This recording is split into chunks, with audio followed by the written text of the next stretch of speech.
So, I did want to talk about something that popped up. I should say, it's something that's been in the news that's happening, and it was mentioned by Karl from InRange TV. He did a video on his Facebook. I believe that was this morning he posted it, and it's about TikTok and the pending, basically, ban. It's going to be either banned, I think it was either Saturday or Sunday this weekend. Basically, I think it's executive order. I'm not 100% sure, but it's basically the executive military portion is saying basically these apps are banned. It's TikTok, WeChat, a bunch of other Chinese apps, basically. Now, Karl was very upset because he's, he looks at it as, how do I put it? It's kind of a freedom of speech issue. A government that has the power to just ban software outright because it's a national security threat, that's scary, and that would be highly immoral, and it would be highly un-American to do something like this. Do I like the way the feds are going about this? Not necessarily. I don't like all the steps they're taking, but there isn't really an apparatus to stop what's going on with TikTok other than this ban. We'll see. If it gets taken to court, we'll see what happens. But Karl, as much as I love Karl, as much as I love InRange TV, he is missing the forest for the trees right now. He's upset. They created a TikTok for InRange just because the government doesn't want us to have it, so therefore we should have it. And do I agree that software is free speech? Absolutely, absolutely. I wouldn't want any kind of software banned. I think you have the right to basically software that you buy, software that you create, and you have the right to distribute it however you wish. Because a lot of people were trying to ban, and they have in some cases ban 3D printing files and stuff, because people say, you can make weapons and stuff like that. So they just figure, ban the software that handles it, and then that'll solve the problem. And that's un-American. I mean, that's a Second Amendment violation. It's a First Amendment violation. It's not good. This is a little different, though. In fact, this is significantly different, and the apps being banned are more of a side effect in the chain of things that's actually going on here. I believe Karl's actually looking at this backwards. He's seeing the bait pulled from him, and he's saying, I want to eat that worm. What the hell? And he doesn't realize that it's because the guy holding the fishing rod is being taken away. That's why the rod and the line and the bait are going away. Yeah, you have the right to bite into that if you want to. But that guy, with malicious intent doesn't have the right to operate. What I'm talking about is basically the Chinese data gathering apparatus. U.S. does this too. We should not do this. We've got a couple different firms that do it. But essentially what they do is you do mass data gathering. You train AI with this, and then the AI is weaponized, and you're able to conduct information warfare. Google's got their own version of that. Lots of U.S. private companies have their own version of that. I'm sure the military has something, right? I'm not saying these are good things, and that we shouldn't also be addressing this occurring in the States. But in this case, excuse me, asthma's still bad today. In this case, it's the Chinese government doing it. And basically, the issue is not the app. The TikTok or WhatsApp or any of these other things. The issue is the possession of the servers and the clouds that boomerang and run these apps and give basically this company access into these users' phones, and that being beholden directly to the PLA. That data is taken and it is streamed essentially through the Chinese military AI systems, and it trains their AI to weaponize them. That's what's going on here, and that's why the hammer has come down, and that's why TikTok and WeChat, and I suspect many other apps, including some games, if you look at stuff like Tencent Holdings has, if the Chinese government has access to mass data and mass surveillance stuff, they are using that directly. It's not a matter of the company selling the data. It's not a matter of it being how do I put it? it's not that they're selling the data. It's not that they're directly um, infiltrating and taking the data. It's that there's no infiltration here. It's just being cycled through so their AI can read it. Now, they try to say things like, "Oh, well, the server is in California or the server is in Singapore, and we have no plans to give it to the PLA." Well, they're lying when they say that, because the PLA, by nature of them being a Chinese communist company, you have to, by their own laws, give them direct access. Basically, give them a backdoor into whatever you're doing. You don't own your data as a Chinese company. The state owns your data, and it owns the data of the users you're facilitating.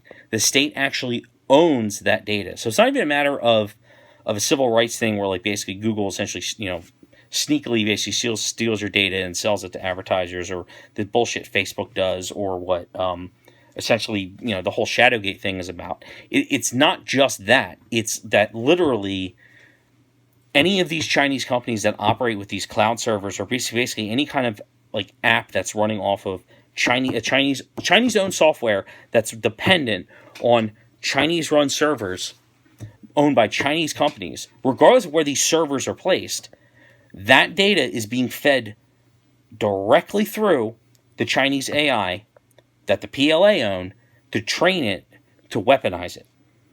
That's where the issue is. And I'm not sure if Karl kind of understands that was what's going on. And I think people in general don't understand that that's what's going on with TikTok.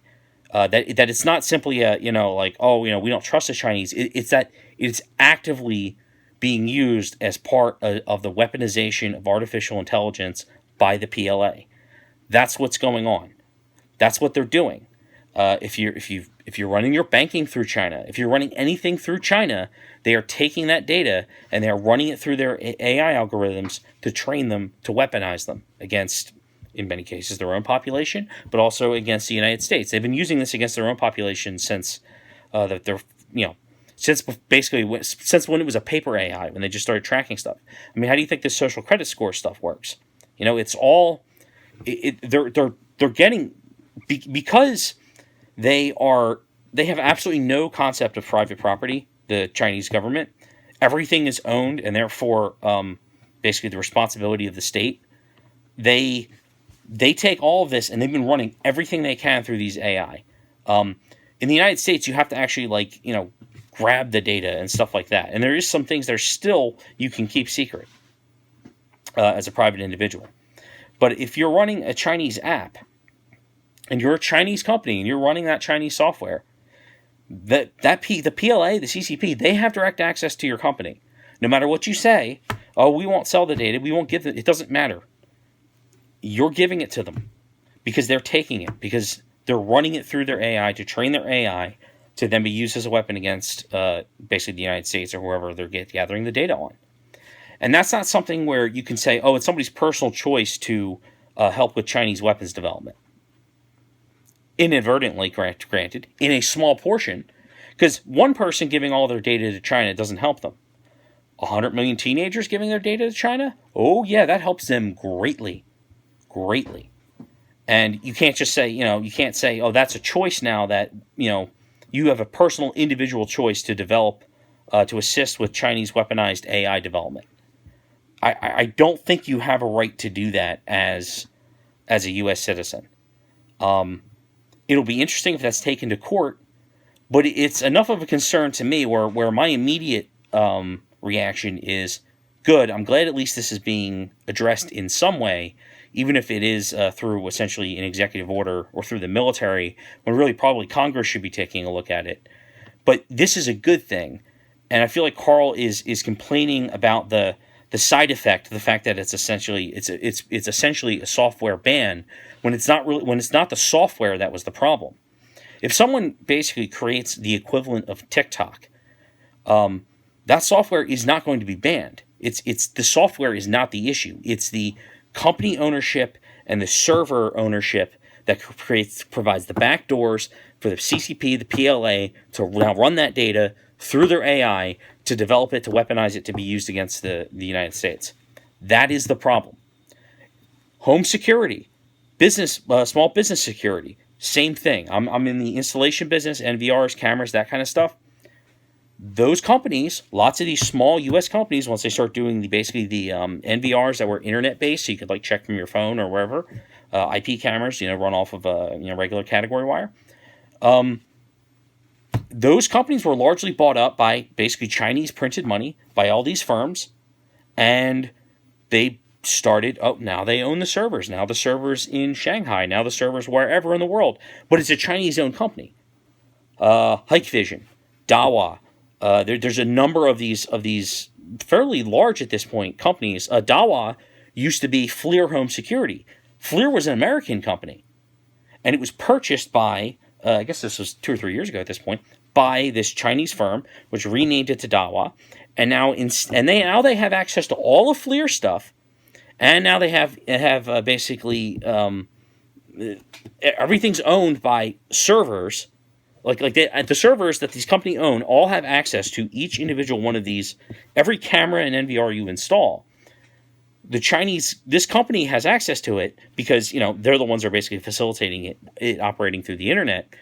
That also means that the CCP has direct access to it, and the PLA has direct access to it, and they can, and they likely are, taking that data, and they're able to feed that through, and they're able to feed that into their facial recognition software, into their heat mapping software, into their AIs and training, and they're trying to figure out what's going on. You can't install Chinese-made hardware or NVRs or software or anything that uses something off-site that is essentially not owned by a U.S. firm on U.S. government property. Every government facility or a military base that had installed FLIR cameras before it was purchased by the Chinese, they've had to uninstall them. They've had to replace them, and they've had to go with usually they end up going with Honeywell, which is one of the few big ass American companies left in the security business, and they're expensive. It's expensive to install these things, which is one of the reasons the Chinese basically were able to take over the market so quick, because they basically artificially dropped the price so low that most, particularly the upstarts, American upstarts, they could not compete when it came to manufacturing NVRs and cameras. I should say, at least in terms of manufacturing, selling them, and then being able to provide the online services, which is part of it. They undercut everybody. And now, any government building that had, I think Hikvision, like this, that had a ban almost immediately because of that access. Dawa's the same thing. TikTok and the access basically to your phone is actually worse than that. And I would not be surprised if basically there are more bans to follow with different pieces of software. I wouldn't be surprised if the NVR access software that you get on your cell phone that's run by these Chinese firms is not also basically a casualty of further military action, essentially stopping the Chinese data collection. That's going to cause a lot of problems for us because we were installing FLIR for years. And if that basically if the apps disappear that can run the FLIR, that's going to be a problem. But that might just happen, and it's because it's feeding and literally training a Chinese weapons system that is their AI. So I hope that kind of clears up people who are confused as to why is an app being banned. It's not the software. It's not about the software. There's nothing wrong with the software. The issue is the backdoors, basically the boomerang of the data that goes through these company-owned servers that have access to the software, which in case of TikTok, it now has access to your phone. They got caught keylogging, right? Why would the company keylog you? What kind of data does the company get from keylogging you? It's not the keylog. It's not the company who's looking for that data. It's the Chinese government is looking for that data. And if they say you're going to gather, you're going to learn basically what's the hottest political issue or what's the best, or what do they like for lunch, it doesn't matter. If the PLA or CCP give an order to this company that owns TikTok to give up that data, they give up that data and they don't tell anybody. And there's nothing we can do as long as these are owned by these these companies that are foreign. There's nothing we can do to stop that. So, or I should say, the only thing we can do is say that basically, look, if the Chinese government, the Chinese companies can't own these cloud servers with U.S. information on it, and then that basically the CCP is going to have access to directly. Basically, it's the fire hose of data that the Chinese AI is drinking from and learning, and they're refining the algorithms on, and they're learning how to basically why you get upset and what the generation's politics are and what kind of things to push. Sometimes where people are located, how to crack into stuff. Not just your banking data as well. They might not, they probably don't want to drain your bank account, but they might be interested in knowing what you're buying on a macro scale. Not you as an individual, but if you think one person's data isn't that valuable, 100 million people's data, particularly young people, who will be that data will be gathered basically for the rest of their lives if an app like this sticks. And then China goes to war with the United States, and now they have 30 years of data on the majority of the U.S. population, or at least they'll use a really large subset. Could you imagine the kind of advantage that would give them? And that's not something that you can just say, oh, well, we just let people take the personal choice to give them that advantage. It's beyond that. It really is. It's weapons development, and I hope that makes more sense to some of you guys. I hope Karl sees this. I hope you understand what actually is going on here. I share your concerns. I share your concerns for the privacy. I share your concerns for the free speech. I share your concerns for the software. Basically the precedent of banning software. I'm 100% on board, and I'm 100% on board with not giving the executive power to decide, software is a national security threat. But it's not about the software. It's about where the data is stored and who has access to that data. That's where the issue is. Could the administration have been clearer on this? Absolutely. Is this the way they maybe should have went about it? Probably not. But you tell me what the apparatus to cut off Chinese weapons data is. We have an unfunctional Congress right now. This isn't a hill worth dying on, and I don't think, Karl. I don't want you to come off as ignorant, because here's the thing, the case has not been really made very well publicly for why this is occurring. I'm trying to explain it here, but it is complicated. There's no way to put in one sentence why this is occurring. Because the easiest thing is to say, Chinese spyware. And then the instinct is like, well, if I want to download Chinese spyware, I should have the right to. Maybe you should. But if you know that basically your spyware you're downloading on your computer is contributing to weapons development or something like that, is that really a choice you're allowed to make? Because what you're doing affects everybody else more than you just as an individual with this AI training. So there's an argument to be had here. And if you still don't agree with the ban after this, I understand. I understand. But please know what the reason is, rather than it's not just a black and white, we think it's a national security threat, shut it down. It's actually much more detailed than that, and there is an active reason to actually go out of the way to actually stop this software's proliferation, because it's really the company that's essentially the Trojan horse that's leading the data back to feed the Chinese AI that's being weaponized. So, it's do you allow somebody to let in a Trojan horse just because I want to have the rights to a big wooden horse and I don't care what it's full with? Well, if it was just your house, fine, but that's not. But really, it's the whole country, So it's a little different. It's a little more nuanced than maybe you were being led to believe. So, Karl, I love you. I'm staying subscribed. I love InRange TV. So that's all.